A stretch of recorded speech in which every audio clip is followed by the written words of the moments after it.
El concepto de utopía es un concepto que apunta no a realidades, ni menos a realidades medibles o tangibles. Apunta a sentidos posibles. Sueño de tomar y de desasir, e es mi patria donde vivir e morir. A grande tarefa nossa de passar pelo mundo é exatamente a da briga constante, permanente, pela busca do ser mais. Cállate, indio, nada más dijo los mestizos. Por eso ahí poco a poco me empezó a organizar la gente. Anansi, Tejiendo Horizontes, una parcería de IPECAL con la Red de Metodologías Críticas.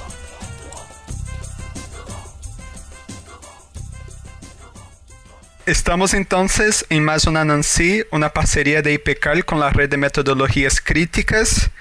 y hoy estamos con Fabián. Antes de más nada me gustaría saber, ¿quién eres? Ok,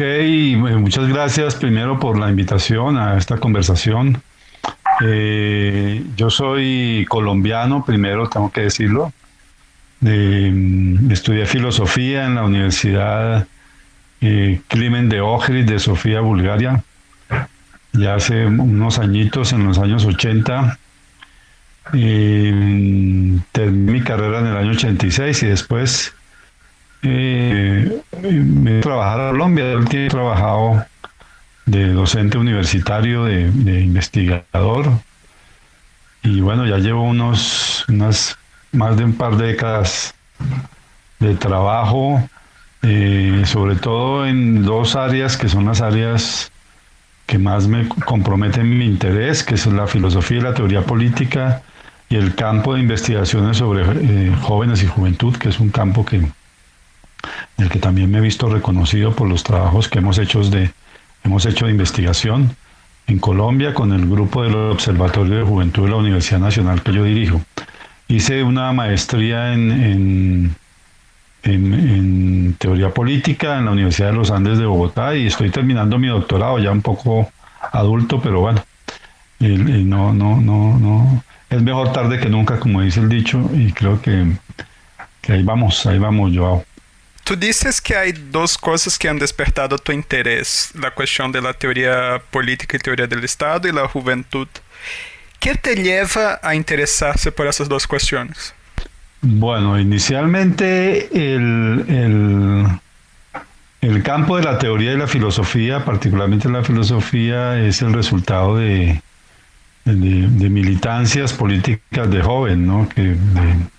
anticapitalistas, creo yo, que hicieron aparecer en mí un interés, una curiosidad por cómo explicar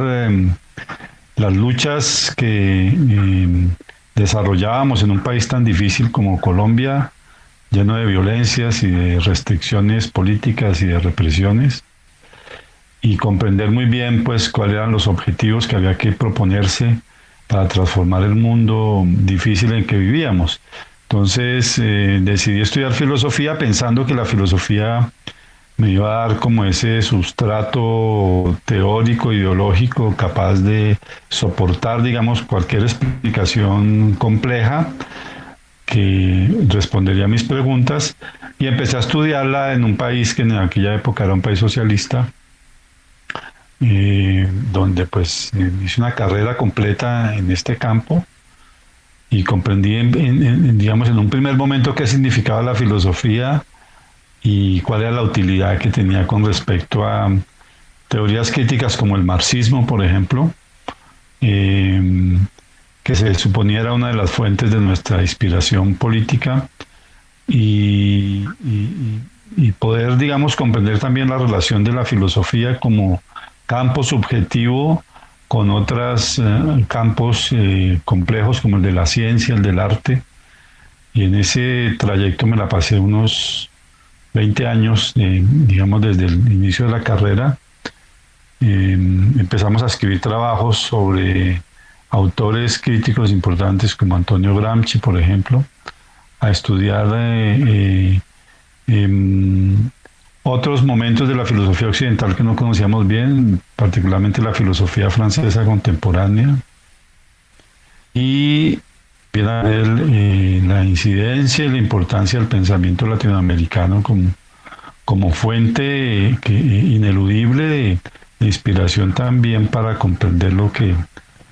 sucede en nuestras sociedades. Creo que la filosofía me ayudó muchísimo a entender incluso que lo que pensaba en un inicio sobre la filosofía misma y la teoría, pues no era eso que yo creía exactamente, como una especie de teología subjetivo que pudiera darnos las claves para todo. Y también mi relación con el marxismo contribuyó muchísimo digamos, a dirigir mi práctica intelectual hacia la comprensión de las realidades específicas que vivimos, sin las cuales ninguna filosofía, ninguna teología, ningún pensamiento abstracto puede tener consideración seria en términos de contribuir a hacer transformaciones. Entonces, de un lado, entender como que la filosofía tiene unos límites, que la filosofía es un campo que podemos claramente, digamos, delinear, que es producto de una tradición intelectual que se creó en la Grecia antigua y que después pasó al medioevo europeo y a lo que posteriormente llamamos Occidente. Entender que si bien es una subjetividad muy importante para estas sociedades occidentalizadas como las nuestras, pues no es la única, porque estamos sobre otros campos de profunda tradición cultural y subjetiva como el de los pueblos ancestrales, incluso de las tradiciones afro que por obra de la violencia ejercida contra los pueblos africanos por el colonialismo terminaron también haciendo parte de esta mixtura racial que somos todas y todos aquí en América Latina, y también la conexión que me dio esa reflexión con la necesidad de investigar el mundo real en que vivimos. Si no investigamos el mundo real en que vivimos, no estamos sencillamente repitiendo fórmulas especulativas que en la mayoría de los casos son eurocéntricas, no corresponden a la necesidad de... Y si no tenemos la capacidad también de comprender que esa comprensión de nuestras realidades es la posibilidad de entender lo específico humano donde vivimos, tampoco vamos a acertar en la política. No podemos entender todo, somos individuos también limitados, finitos. Tenemos que dedicarnos a algunas cosas y por mis trabajos de siempre relacionados en primer lugar con la militancia política,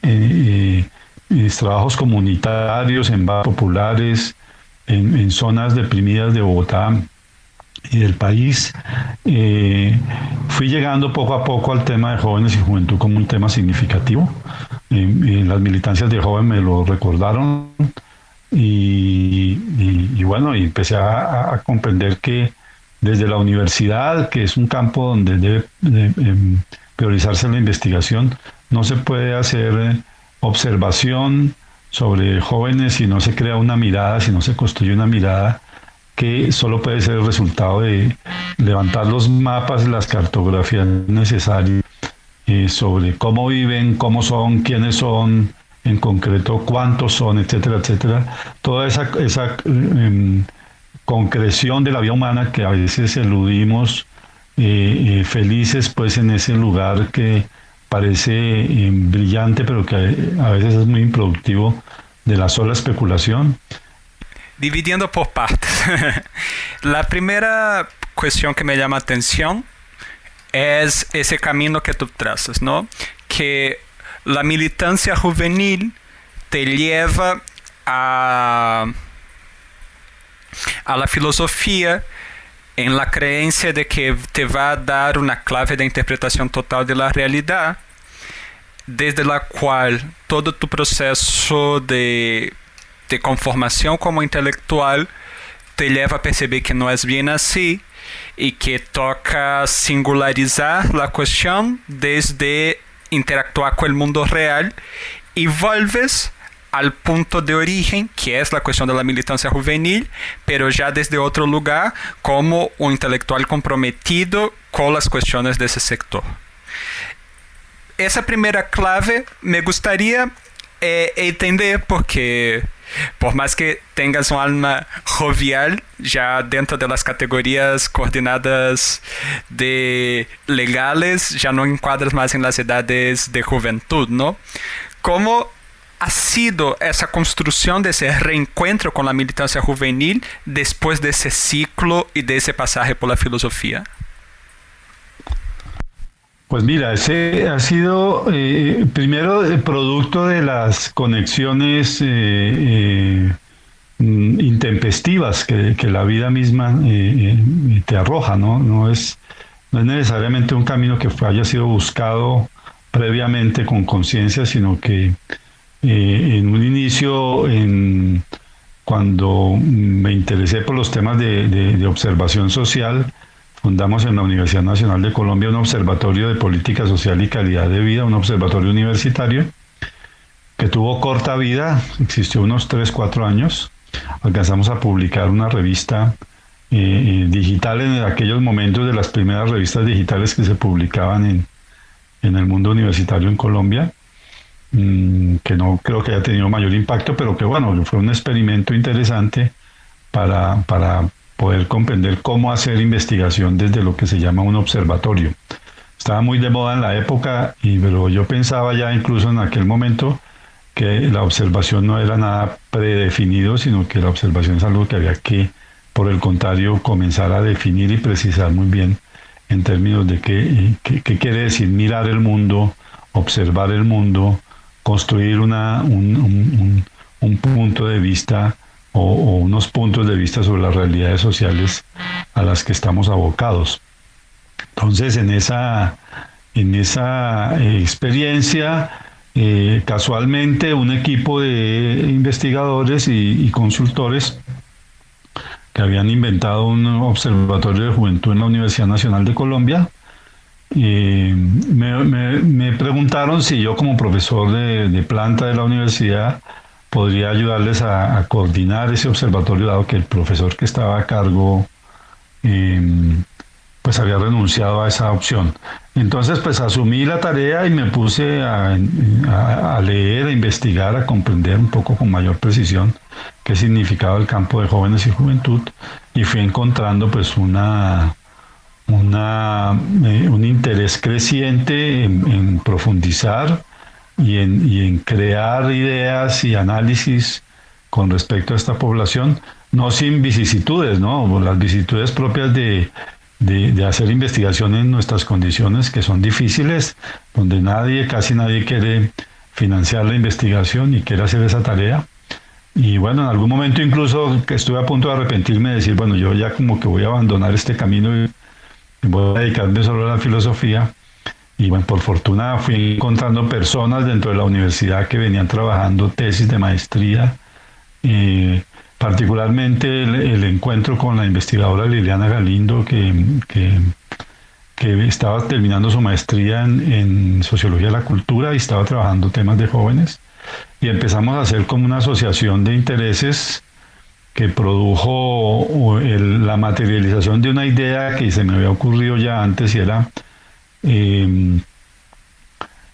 hacer investigación con las herramientas, hacer trabajo de observación con las herramientas universitarias, o sea, con las metodologías de las ciencias sociales y humanas, con la experiencia de investigación de las ciencias sociales y humanas, para poder realmente hacer masa crítica y realizar en consecuencia los análisis requeridos por una realidad como la nuestra sobre lo que son los jóvenes, la experiencia generacional de los jóvenes y lo que llamamos nosotros ya como una categoría propia, la experiencia de juventud de los jóvenes en Colombia y en América Latina. Entonces se fueron amalgamando las cosas y Y finalmente entramos en contacto como en el año 2007 con Claxo y con sus convocatorias de grupos de trabajo. Hicimos parte de un grupo de trabajo, hemos hecho parte de varios grupos de trabajo, dos, básicamente uno inicial sobre prácticas juveniles, nuevas prácticas juveniles en América Latina, y ahora el de infancias y juventudes. Y allí también ampliamos el contacto, el intercambio con otros investigadores e investigadoras, y seguimos avanzando pues en la comprensión y el desarrollo de investigaciones sobre jóvenes en Colombia. Creo que ese camino resultó y fue resultando cada vez más fructífero, a tal punto que hoy en día creo que no podría separarme de ese tema fácilmente. Creo que es uno de los temas a los que le he dedicado bastante tiempo y que me gusta mucho y que intento comprender desde sus diversidad de opciones y de complejidades, y ofrecerle al público universitario y a la sociedad colombiana y a los interesados en América Latina y en el mundo una idea cada vez más profunda, más estudiada de lo que significa la experiencia generacional de los jóvenes hoy en día. Por supuesto, el entender qué significa la generación y la generación en que estamos es clave para hacer ciencia social hoy en día en el mundo contemporáneo. No podemos seguir haciendo ciencia política o haciendo política o sociología o lo que sea en términos de ciencias sociales, psicología, historia, etcétera, si prescindimos de la comprensión de lo generacional. Es como el tema feminista, ¿no? Si hoy no sé, el enfoque feminista no atraviesa todas las opciones de comprensión de la realidad en que estamos viviendo, difícilmente podemos dar pasos serios en la comprensión más completa de lo que es el mundo humano. Igual sucede con las generaciones. Entonces también he hecho la experiencia de avanzar hacia la comprensión del mundo de los niños y del mundo de los más adultos. Y creo que ahí están los aportes que puedo dar y bueno, y la filosofía no de ninguna manera ha sido abandonada, sino al contrario, he venido avanzando en el desarrollo de ideas que tuve ya hace 20 años sobre cómo funciona el capitalismo contemporáneo con respecto a la producción del gobierno y de la política, desde las complejidades de la economía y del mercado, y eso me ayuda muchísimo también a fortalecerme epistemológicamente para entender el mundo de los jóvenes, cómo esa comprensión del mundo de los jóvenes contribuye de manera muy profunda para entender las transformaciones que vive el mundo actual y ponerlas en blanco y negro, más allá de las construcciones puramente abstractas y teóricas, que son muy importantes, pero que no siempre son capaces incluso de hacer buena filosofía y de hacer filosofía con capacidad de transformación del mundo. Tú traes dos conceptos importantes y una categoría que parece desde la cual tú estás proponiendo una clave de interpretación, ¿no? El entendimiento de lo que es observación, la cuestión de lo que es generación y la categoría de experiencia de juventud. Me gustaría, antes de hacerte más preguntas, que pudieras brevemente decirnos cómo operas con esos dos conceptos y con esa categoría. Sí, yo creo que lo que me fui dando dando cuenta en la experiencia universitaria en la Universidad Nacional de Colombia es que mucho de lo que se hacía en investigación en el campo donde estábamos, particularmente la ciencia política, era investigación libresca, era investigación desde las teorías, sobre todo las teorías provenientes de Europa, que son muy importantes, que yo ya conocía muy bien, dado que estudié pues en Europa Oriental y que por mi vínculo con la filosofía estaba actualizado sobre la filosofía política contemporánea, pero que realmente la comprensión de las realidades más específicas del mundo político colombiano estaba muy lejos de la experiencia que hacían los investigadores y las investigadoras, particularmente los investigadores en una universidad como la nuestra. Entonces, al poder tener la opción de trabajar en observación social de fenómenos como el de el bienestar o fenómenos como el de la juventud, me fui dando cuenta también que la observación no estaba muy bien definida, que la observación era como un concepto técnico vinculado a la producción de datos y de informes periódicos a través de boletines que daban cuenta de barridos analíticos, a veces más positivos que cualitativos, no siempre solo positivos, también algunos cualitativos, pero que había que de todas maneras poner en blanco y negro el concepto de observación. Observar es contemplar, era una idea contemplativa del observar, o una idea, digámoslo así, crítica y creativa del observar. Entonces, creo que lo que epistemológicamente aprendí es que requieres como investigador casi que comenzar de cero. O sea, tienes que hacer una crítica de tu propio punto de vista que te permita irte afirmando casi que en una metodología replicada de duda metódica, ir replicando lo que vas encontrando como claro y distinto en tu relación con el mundo, y ir construyendo también una idea nueva de observación que sea una idea más abierta, más compleja, menos, digamos, estandarizada en términos de lo que se hace regularmente en los observatorios, y que incluya la interdisciplinariedad y la posibilidad de mirar desde la antropología, la sociología, la ciencia política, incluso desde la filosofía, mirar el fenómeno juvenil y entender la categoría de jóvenes como una categoría profunda, una categoría que no es solamente de rango de edad, sino una categoría de experiencia de vida. Y como experiencia de vida, entender también lo sui generis de esa experiencia de vida, si es que existe, si es que realmente algo sui generis. Y bueno, ahí fuimos aproximándonos a la comprensión de fenómenos reales que están dados en la experiencia de las sociedades de los últimos 200 años, como el de la vida de los jóvenes, la experiencia de juventud. Le llamamos experiencia de juventud porque era saber que no es suficiente ser joven, tener determinada edad, por ejemplo, estar en el rango de los 12 a los 28 años, como dicta la ley colombiana, o de los 28 a los 39, como en otros países, ¿no? Sino entender qué es lo específico que viven los jóvenes, que los hace ser ese sector poblacional tan significativo en términos de lo que espera la sociedad de ellos, de lo que quiere construir la sociedad con ellos, y de lo que ellos hacen como reacción y como en resistencia también a la profunda interdicción que el Estado y la sociedad hace sobre ellos. Entonces ahí fuimos avanzando en la idea de que hay una experiencia de los jóvenes que pasa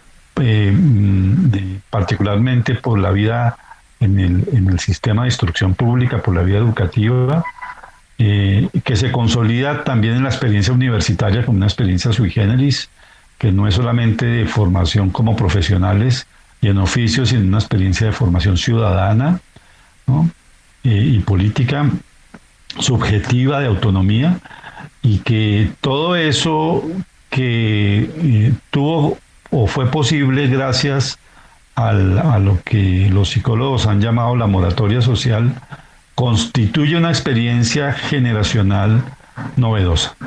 de donde aparecen los jóvenes con sus culturas, sus lenguajes, sus resistencias, sus modos de ser, sus modos de vida. Y a eso le llamamos experiencia universitaria, experiencia de juventud, perdón, como una experiencia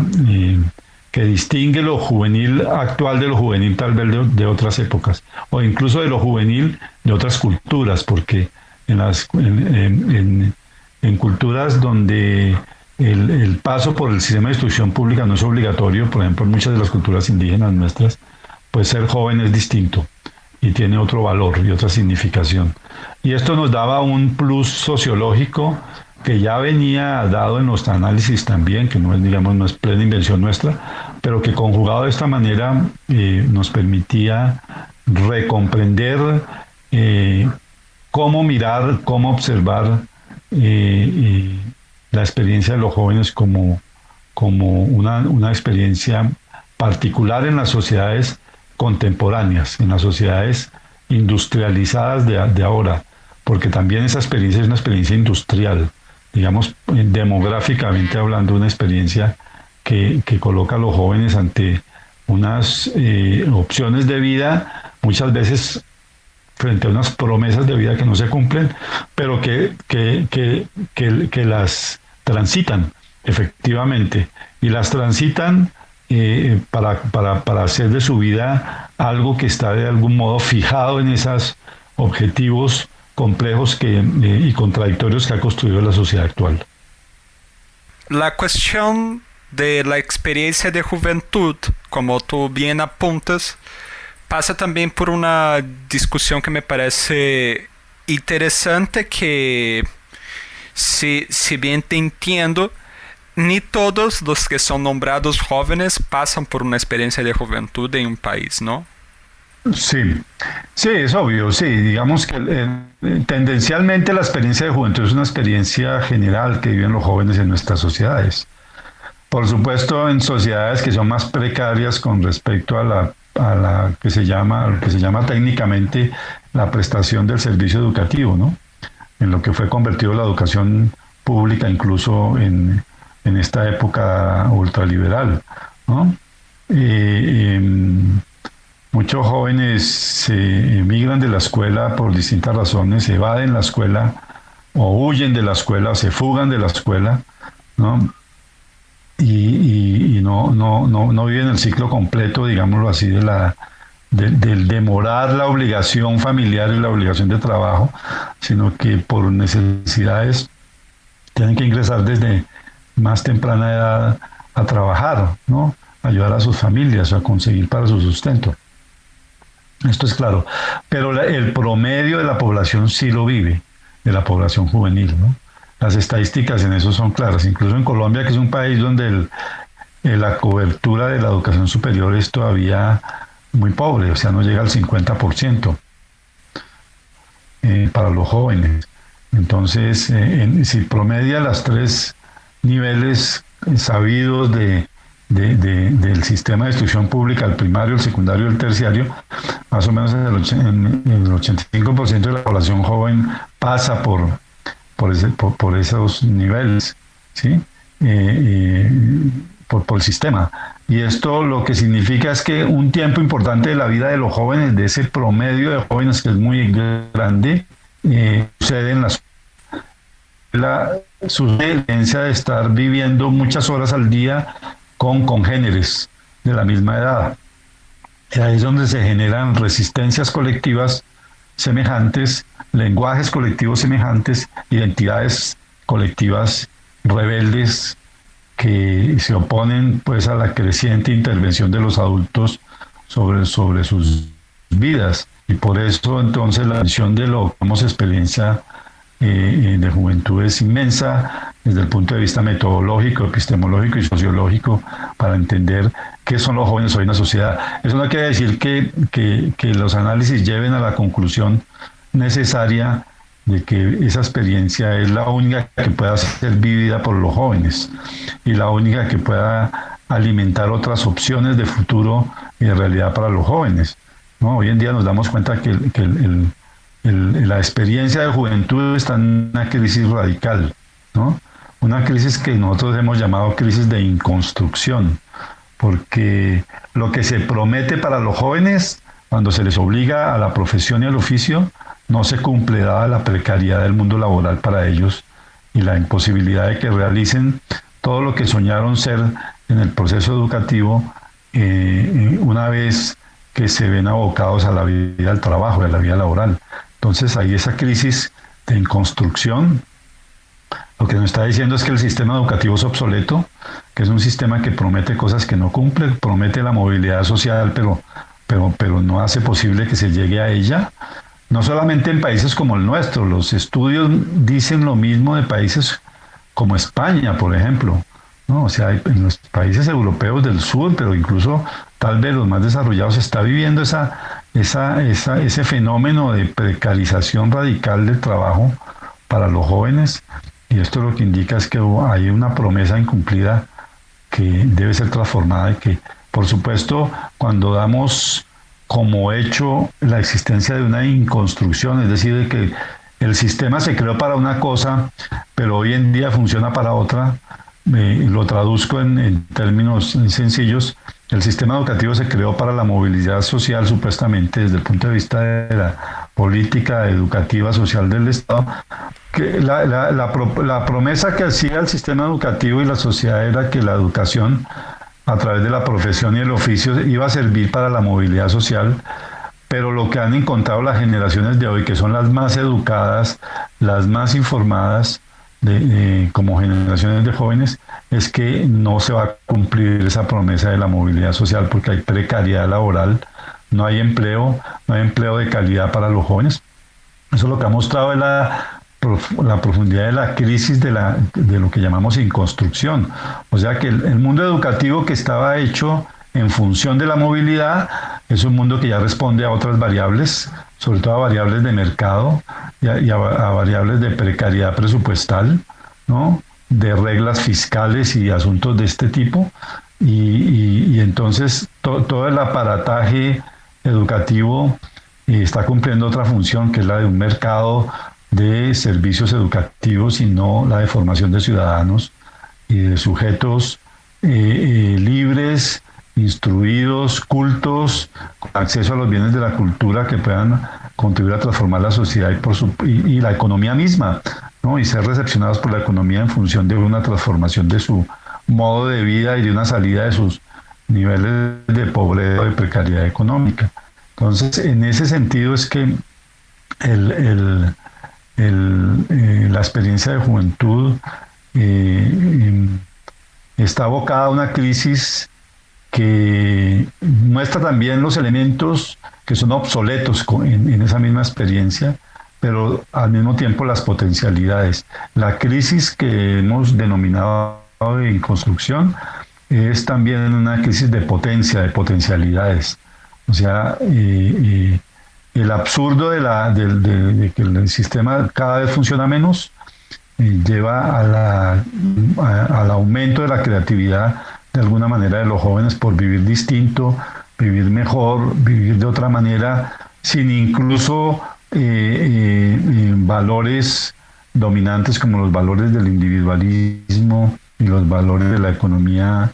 posesiva de mercado, sino buscando en prácticas de gratuidad, en prácticas de bienestar, los modos de vida requeridos por ellos, ¿no?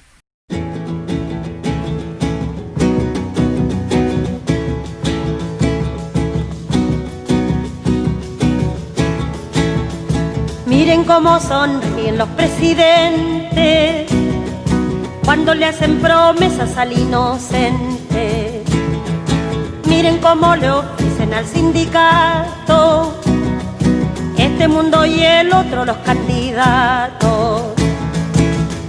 Miren cómo redoblan los juramentos,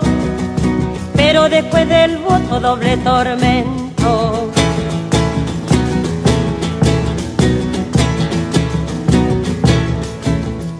Miren el hervidero de vigilantes para rociarle flores al estudiante. Miren cómo relumbran carabineros para ofrecerle premios a los obreros. Miren cómo se viste cabo y sargento para teñir de rojo los pavimentos.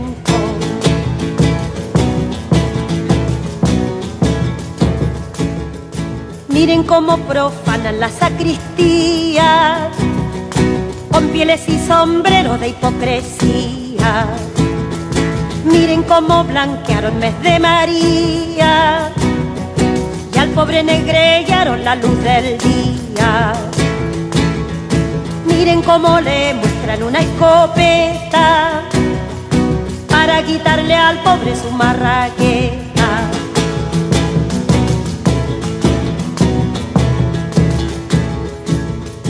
Miren cómo se empolvan los funcionarios para contar las hojas del calendario. Miren cómo gestionan los secretarios las páginas amables de cada diario. Miren cómo sonríen angelicales, miren cómo se olvidan que son mortales.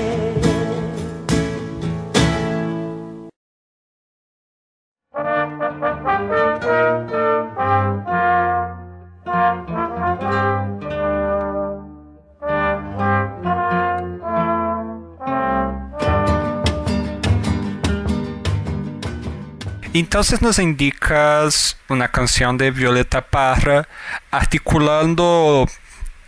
ese periodo de Chile como las canciones de ella como representativa de ese proceso de los jóvenes, del proceso de una crisis de urbanización y de ese momento de grandes convulsiones en este país hermano, ¿no? Y articulando con lo que vienes diciendo hasta el momento, traes algunas categorías como crisis de inconstrucción, promesa incumplida, y dices que ves potencialidad en cosas como las prácticas de gratuidad y elementos de dinámicas juveniles que se están constituyendo en reacción a todo lo que está puesto.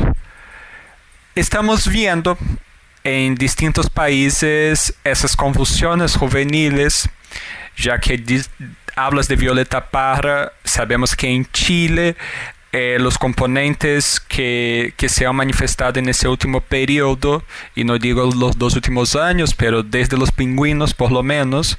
tiene un fuerte componente de esa relación de la experiencia juvenil y de esas promesas incumplidas, como tú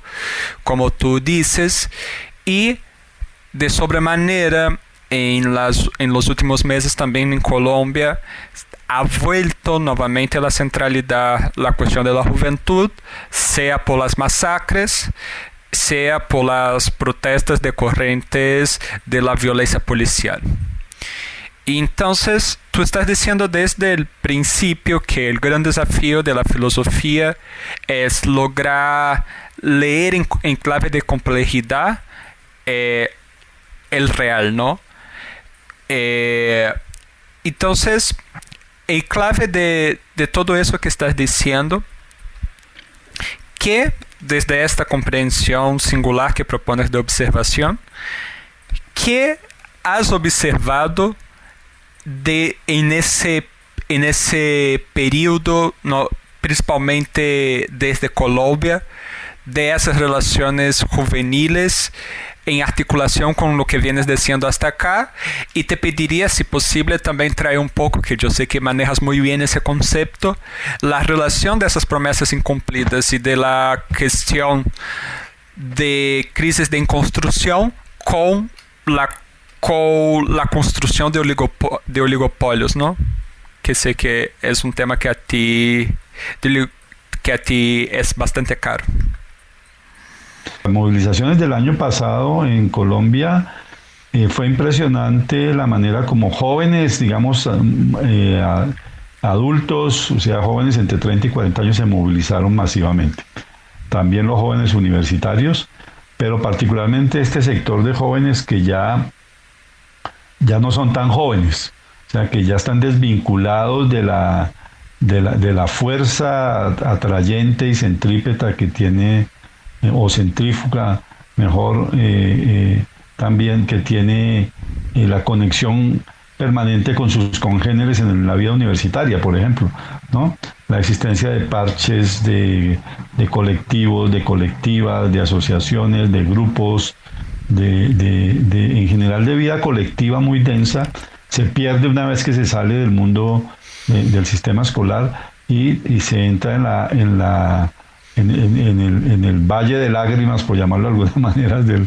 la búsqueda de empleo, ¿no? Entonces ahí se van desconectando la vida colectiva se va perdiendo, y muchos de esos jóvenes precarizados, profesionales, que son creativos, que tienen formación, que tienen instrucción, salieron se movilizaron en las calles y fueron también protagonistas, agentes de movilizaciones muy poderosas, por ejemplo, del cacerolazo en Colombia, que eso nunca había existido y que fue muy potente a finales del 2019, y lo protagonizaron estos nuevos sujetos de movilización, que son sujetos particularmente oprimidos porque no se han podido desconectar plenamente de su experiencia de moratoria, sobre todo porque no hay trabajo, no hay buen trabajo, ¿no? Tienen que acomodarse de algún modo de nuevo en sus hogares o cerca de sus familias o en las casas de sus familias para poder sobrellevar, ¿no? No pueden vivir mejor que sus padres, muchos de los cuales ni siquiera tienen profesiones. Entonces ahí hay un crisol en que muestra la crisis tan radical del mundo político actual, que es un mundo oligárquico. Esa es la oligopólico también, por supuesto, porque es un mundo corporativo. O sea, aquí lo que en mi filosofía particular he empezado a entender es que una noción de cuerpo no puede seguir siendo una noción de cuerpo individual, sino una noción de que entienda la experiencia del mundo corporativo capitalista, pero sobre todo la experiencia de la resistencia al mundo corporativo capitalista como grandes corporificaciones o corporeidades en resistencia que empiezan a diluir por dentro por la necesidad de salir de la precariedad en que han sido sometidas, empiezan a diluir por dentro también lo que yo llamo la economía incorporativa, la economía dominante del mundo actual, ¿no? Que es una economía donde hay una simbiosis muy fuerte entre lo económico y lo político, no están separados, ya no hay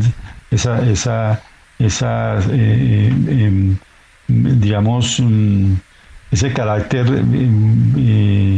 binario del mundo económico distinto al mundo político y viceversa, esa relación solamente de mundos conectados, sino hay unas simbiosis muy categórica, donde lo económico es la experiencia diaria como una experiencia precaria de oligarquización de la vida, de individualización de la vida, de individuación también radical, porque los jóvenes son los sujetos más individuales que han tenido la historia humana. Digamos que en los jóvenes se intentó cumplir la promesa del liberalismo contemporáneo de que es el individuo el centro del mundo, pero esa promesa, que ya existe porque se ha construido en ellos como subjetividad, es una promesa también que está reventada, porque los jóvenes se dan cuenta que siendo individuos cada vez más autónomos, cada vez más conscientes, incluso cada vez más normativos, son individuos de los que no depende su propia vida en términos reales, porque el trabajo, el bienestar,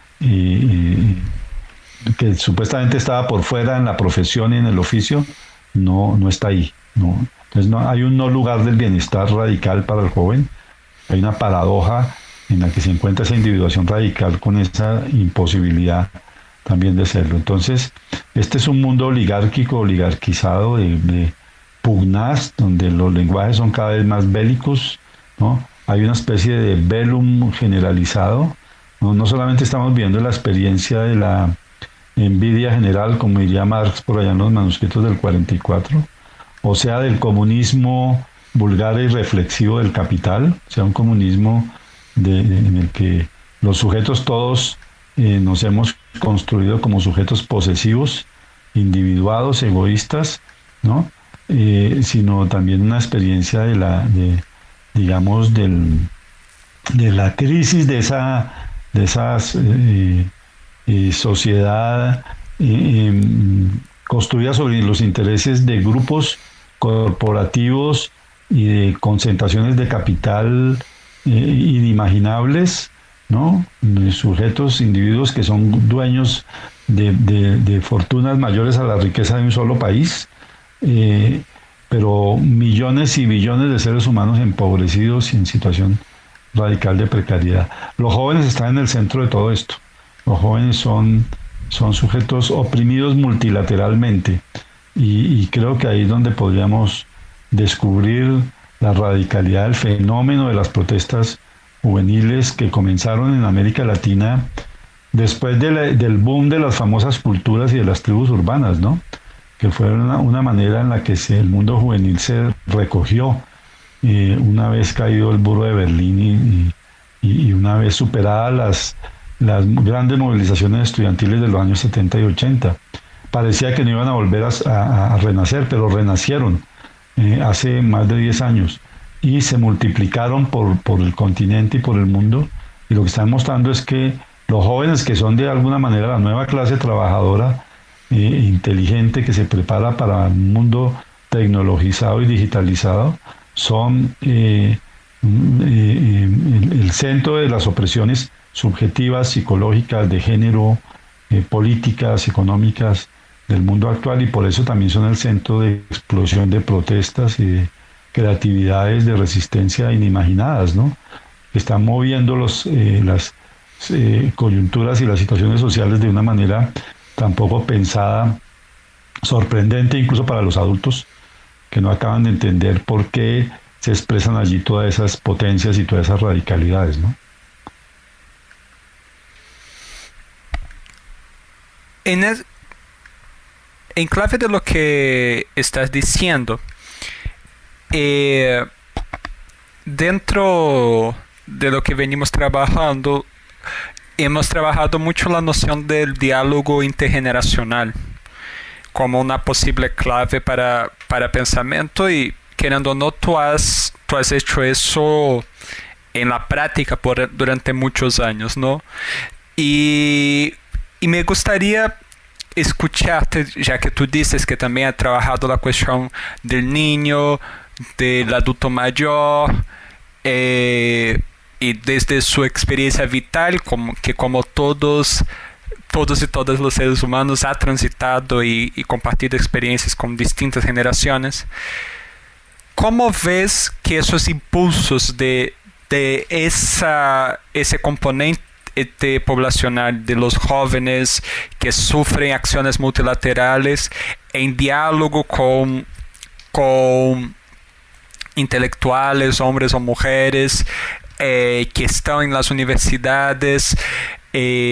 o incluso con sectores de edad avanzada que en ese momento, en el marco de la pandemia, vienen siendo considerados la población desechable, que todos de alguna manera están afectados por esa confrontación en relación a esa conformación de oligarquías, como tú bien las define. ¿Cómo crees que la multiplicidad de esas experiencias pueden articularse en clave de potencia, como tú mismo dices, que es una de las tareas de que el pensamiento tiene que buscar, ¿no? Yo creo que estamos viviendo la experiencia crítica, pero con muchos elementos también creativos de lo que se llama hoy mucho en política pública de la interseccionalidad, ¿no? O sea, de la conexión de muchas variables que estaban desconectadas. La segmentariedad generacional tenía un objetivo de dominio y de control de las poblaciones, ¿no? Pero esa segmentariedad está rota por la crisis. O sea, la crisis lo que nos está diciendo a los adultos, pero también a los jóvenes, es hay que dialogar intergeneracionalmente. Los adultos que no pueden seguir considerando, incluso los que se dicen progresistas o de izquierda, que los jóvenes son ineptos, que los jóvenes no leen, que los jóvenes no son responsables, que los jóvenes no tienen idea de en qué mundo viven. Los jóvenes no pueden seguir rechazando la presencia del mundo adulto sin la necesidad de construir puentes de diálogo, de conversación, que ellos ya construyen desde la mesa de la casa, con su nueva capacidad de ver los problemas y de pensarlos y de comprenderlos. Una mesa de un hogar hoy en día no es lo mismo que una mesa de hace 40 años donde la autoridad del padre se imponía por la fuerza, independientemente de que fuera culto o ignorante, o que dijese. Hoy en día un muchacho que ve 20, 30 videos sobre un tema tiene más detalles en la cabeza que los que puede tener cualquier adulto que no tiene mayor conexión con el mundo de las redes sociales. Entonces, hay una experiencia de crisis intergeneracional que está invocando el diálogo intergeneracional.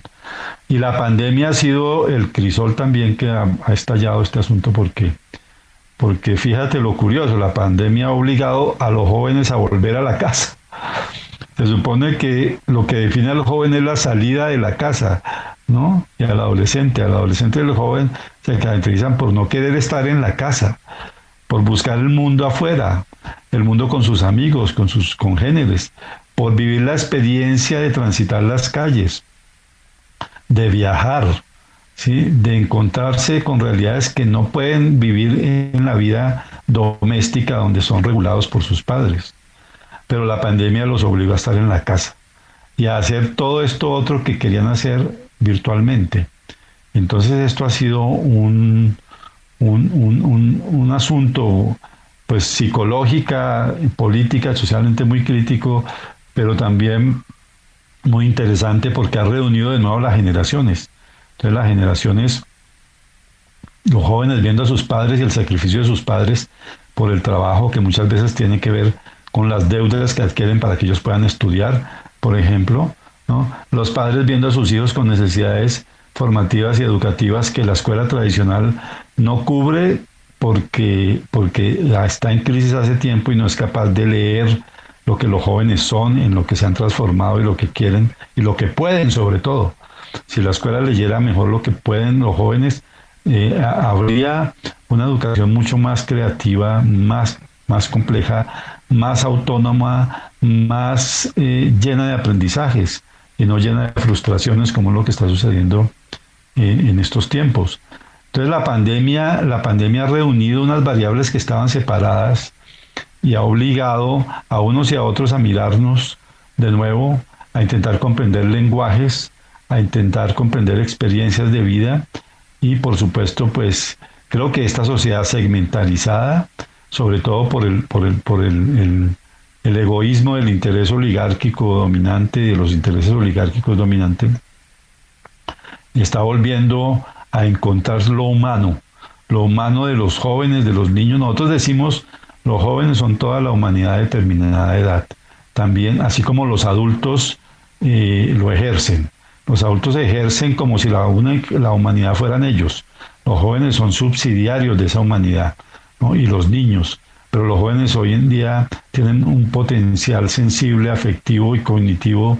inmenso, que también nos hace vivir experiencias de autonomía muy, muy poderosas. Esas generaciones en general tienen que volverse a ver,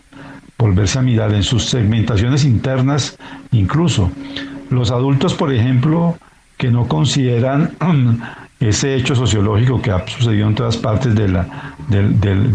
aumento de la expectativa de vida de la generación adulta a más de 75 años. Por ejemplo, la existencia de una cuarta edad, que es la de los mayores de 80 años, que hoy en día son millones en países como Colombia, por ejemplo. ¿No? Más de 1 millón de colombianos son mayores de 80 años. Que las sociedades no saben qué hacer con esos adultos que tienen problemas para poderse mover, tienen problemas de salud, que tienen problemas para su subsistencia diaria, porque en un país como el nuestro, donde no hay prácticamente pensiones, es muy difícil que una persona de esa edad se sostenga por sus propios medios. Incluso tomando en cuenta que defenderse por sus propios medios ya es un problema que a los que tienen que digamos acudir la sociedad en general, los más jóvenes, los menos adultos, porque ellos no pueden vivir sin relación profunda con los demás seres humanos y las otras generaciones. Necesitan, como los niños necesitan de ayudas, ¿no? Necesitan de ser rodeados. no de ser reemplazados tampoco como seres humanos, porque también tienen una autonomía que hay que dejarla que exista, ¿no? Pero creo que el tema generacional se está volviendo un tema muy importante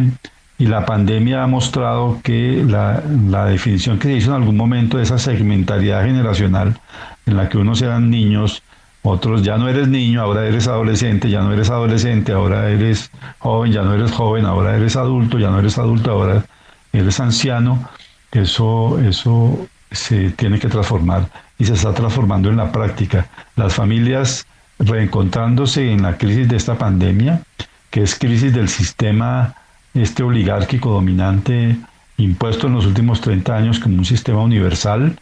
más allá de las experiencias importantísimas de democracia vividas después de la Segunda Guerra Mundial en Europa, pues también en el mundo entero, llaman la atención sobre los seres humanos de que hay que rebarajar, hay que reconsiderar las relaciones entre las mujeres, los hombres, también el tema generacional, porque es un tema que como el tema de las generaciones, el tema de género es central. Las mujeres están diciendo todo el tiempo, no nos escuchan, no nos oyen, no nos tienen en cuenta, a pesar de que supuestamente hemos entrado al mundo del trabajo, a pesar de que estamos supuestamente en condiciones de igualdad. Todo esto ha estallado en esta crisis, en el movimiento juvenil colombiano del 2019. Aparece la protesta feminista como una protesta en el corazón mismo del movimiento juvenil, interpelando incluso a los mismos varones dirigentes de esos movimientos, interpelando a las maneras tradicionales en que los jóvenes se reunían y tomaban decisiones. Las mujeres se afirman en su autonomía, se afirman en su potencial de denuncia, se afirman en su capacidad de ser consideradas seres humanos igual que los varones. Entonces, toda esta complejidad creo que tiene esa doble cara. De un lado, la crisis profunda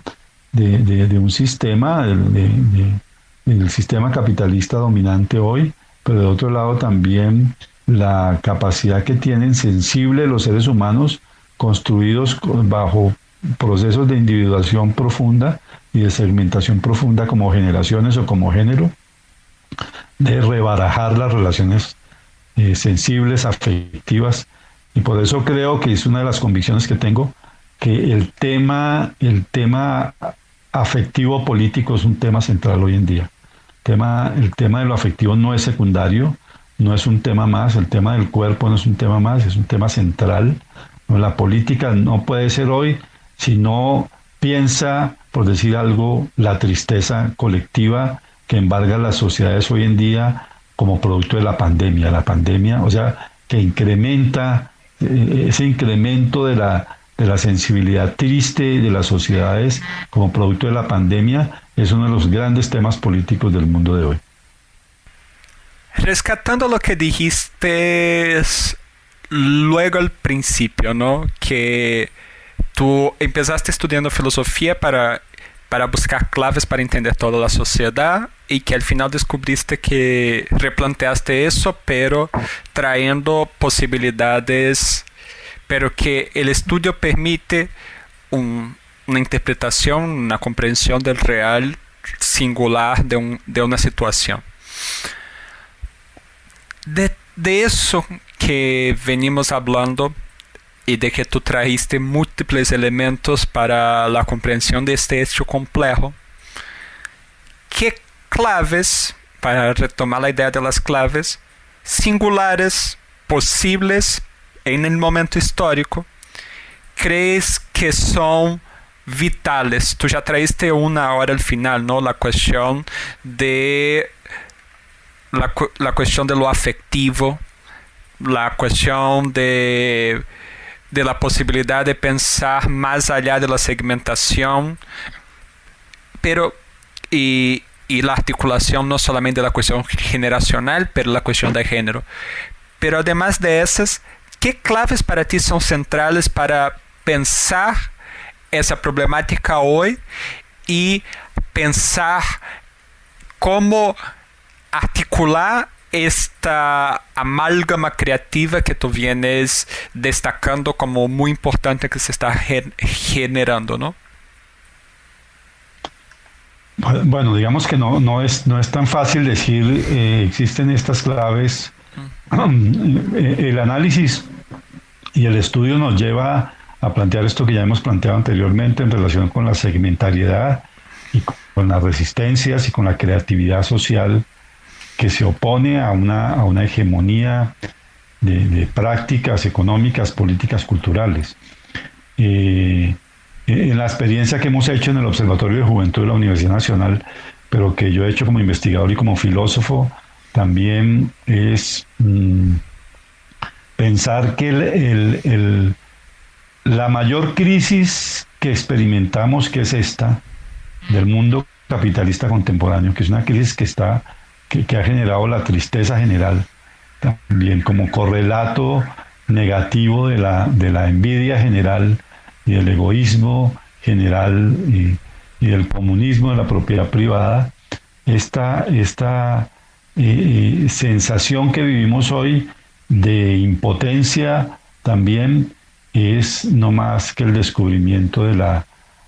posibilidad total de la creación de otro mundo, ¿no? De otros mundos. Creo que esa sensación también emerge ahí, como que el mundo no acaba de terminarse y no va a acabar de terminarse si vengan más pandemias, sino que el mundo lo que debe es comenzar a construirse como otro mundo. Y creo que ese elemento de la conexión entre la corrupción del mundo en que vivimos, o sea, corrupción no solamente como corrupción moral o económica, sino corrupción en términos de desgaste sistémico, lo que nos está dando es colocando sobre los sentidos, sobre la sensibilidad, la posibilidad de refundar la vida en relaciones transformadas, relaciones afectivas transformadas, relaciones económicas transformadas, relaciones políticas transformadas. El mundo no está viendo esto con claridad. Los jóvenes son una expresión la más singular de todas de esas potencialidades. Eso está efervescente en las movilizaciones, en las luchas, y eso es lo que hemos nosotros visto, lo que nosotros visibilizamos, ¿no? Es sencillo, tal vez no se traduzca en una clave, en una ecuación específica, pero lo que está diciendo es las luchas se están conectando, porque son luchas intergeneracionales, las luchas se están conectando porque son luchas entre la diversidad de opciones afectivas, sexuales, de género. Las luchas se comienzan a conectar fuertemente y el discurso, el triunfalismo inepto de las élites dominantes, como en el caso de Colombia o de Brasil o de Estados Unidos o incluso de la Unión Europea, es lo que creen tener todavía el dominio hegemónico de las sociedades. Me hace recordar mucho el discurso de las élites, de las nomenclaturas en los países socialistas al final de la experiencia del socialismo real. Parecía que todo estaba fuerte, todo estaba muy